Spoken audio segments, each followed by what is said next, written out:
What's up, everybody? This is the Chicago Sports Talk Michael back at it again with another Chicago Bears video. Today is the franchise tag deadline and, of course, the big story. And I haven't addressed it yet on my channel, but I'm going to address it now because our current CB cornerback, aka Jaylon Johnson, has yet to be extended or franchise tag by the time of this recording. So today is the last day. Ryan Poles has been asked about whether or not he plans on bringing Jaylon Johnson back, and his words, and honestly, don't take it from me, take it from Ryan Poles. He says that he wants to get a deal done, and he also said Jaylon's not going anywhere, and he's trying his best not to use the franchise tag as he believes that sets a bad reputation on players. And honestly, people expect Jaylon Johnson to be franchise tag. I think here's the thing. I think he's going to get franchise tagged and then later up getting paid his money in the offseason.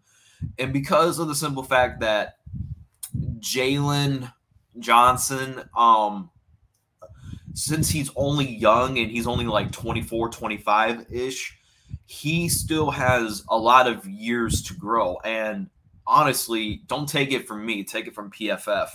PFF ranks Jaylon Johnson as one of the highest ranked CBs in the National Football League. Don't believe me? Go look at PFF and see it for yourself. Jaylon Johnson, even though he did improve a little bit on getting interceptions, but that dude is an absolute monster when it comes to CB. I do believe he can get physical as well, which is why I like the fact that we drafted him. But I do want him to work on basically catching interceptions more, because that he did improve on it a little bit, but I want him to work on catching up interceptions. So I think the expectation for today, if it happens, is Jaylon Johnson to get tagged and later on get extended into the offseason. But I will be surprised by myself if they let Jaylon Johnson walk. Because if you look at the other quarterbacks besides Jaylon Johnson,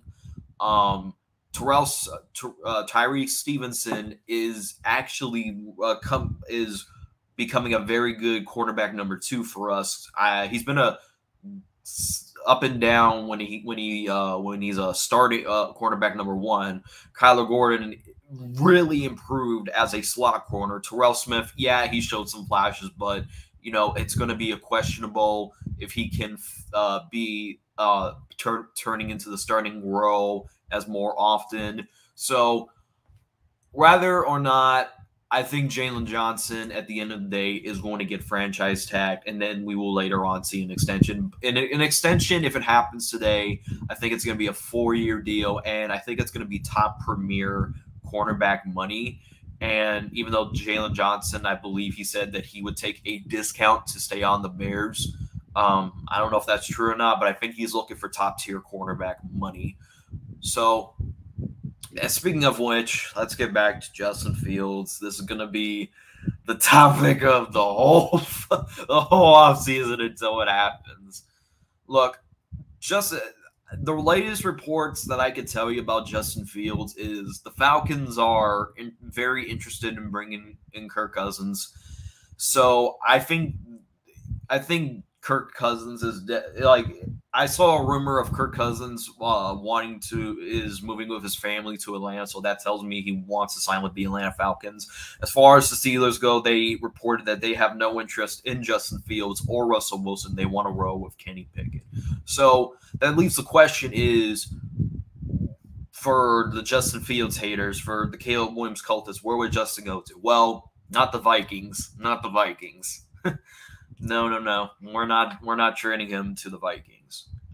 I hope they do trade for Trey Lance, but I hope it happens. But the team, and plus, I don't think, if I'm Justin Fields, and if he eventually trades me, I'd rather go to Atlanta than Las Vegas, because Ryan Poles has said that he wants to do right with Justin Fields, and I don't see Justin Fields being traded to the Raiders, where they have Luke Getsy who sabotage Justin Fields. Like I said, the Bears want to do right with Justin Fields, and the teams that probably make them are being rumored to get Justin Fields, aka the Raiders, the Vikings.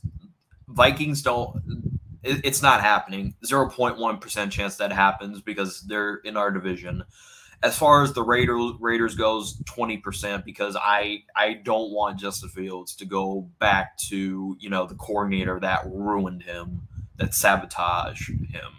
So honestly, as the days goes on, it's becoming more and more likely that Poles. It's like placing a bounty on somebody. I think Ryan Poles views Justin Fields as worth a first-round pick, which teams are not willing to give up a first-round pick for Justin Fields. That means he views Justin Fields as a first-round talent if he is, wanting to get a first-round pick. And so far, the offers have been second round, third round. I think there was one report of a fourth rounder added. So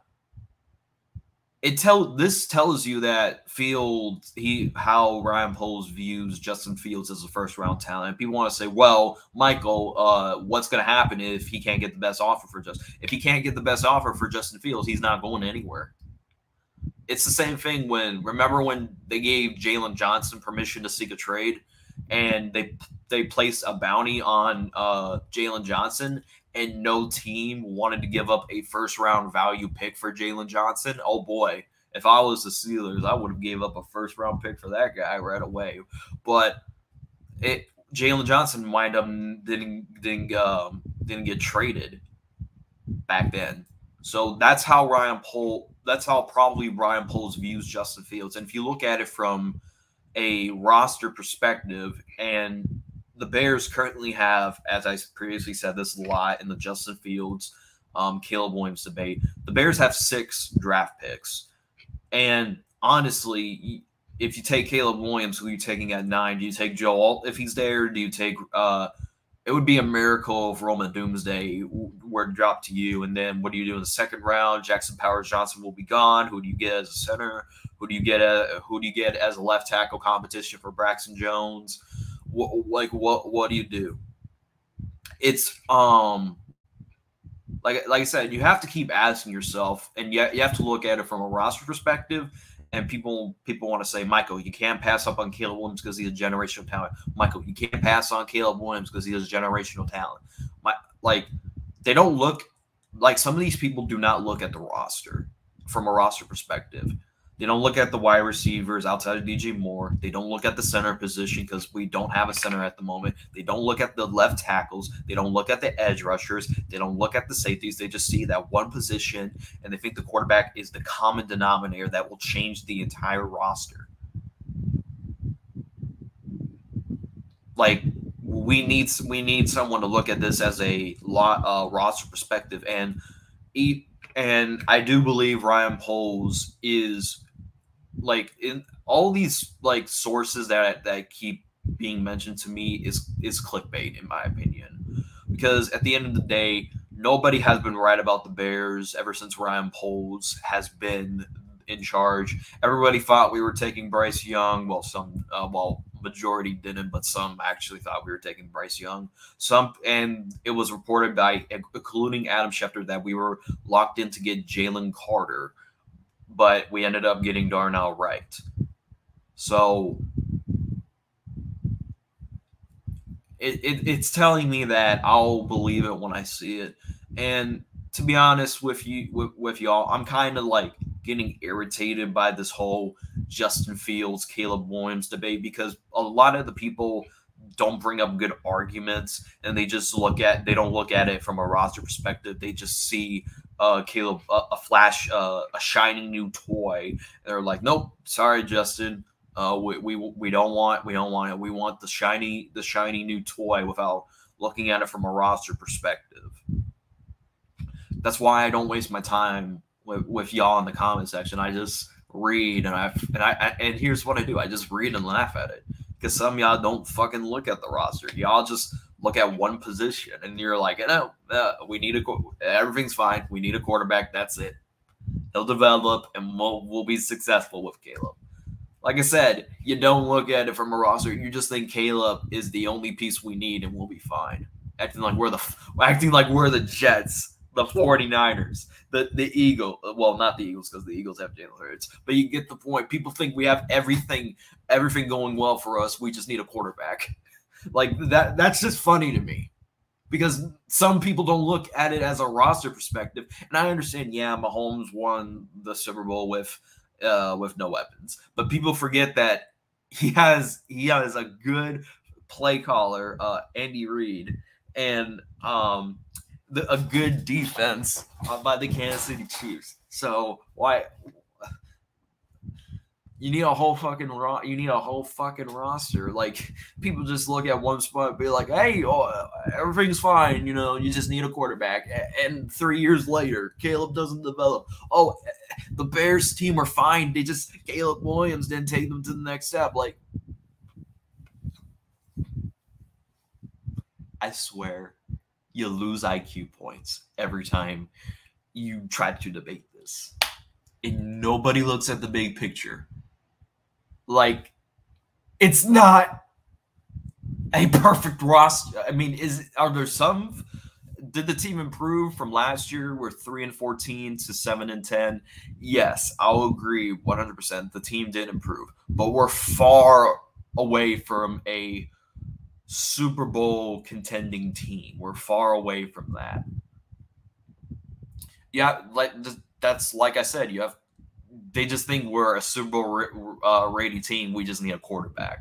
Like people think we're one player away from becoming great, becoming a Super Bowl contender. But anyways, that's all for today's video. I will go live if Jaylon Johnson gets tagged or extended. Y'all know where to look.